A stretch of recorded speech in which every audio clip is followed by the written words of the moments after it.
p'nei tahom, v'ruach Elohim rachefet al p'nei hamayim. Vayomer Elohim yehi or, vayihi or, yirah Elohim et haor ki tov. Vayivdal Elohim bein haor uvein hachoshech.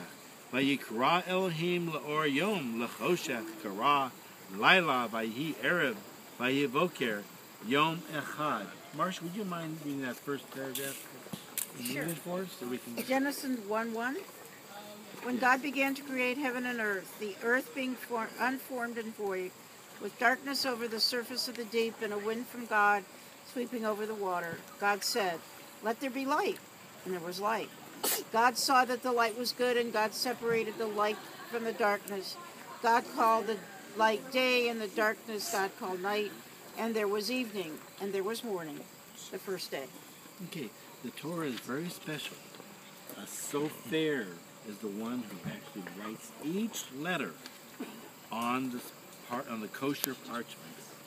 It takes a year for a sofer, a specially trained rabbi, to write the Torah, to write in the Torah. Okay? Let me open up a little bit so especially the children can see the Torah. You guys can go in. Okay? Everybody take a look. Okay? And the Torah pieces are held together by little thread.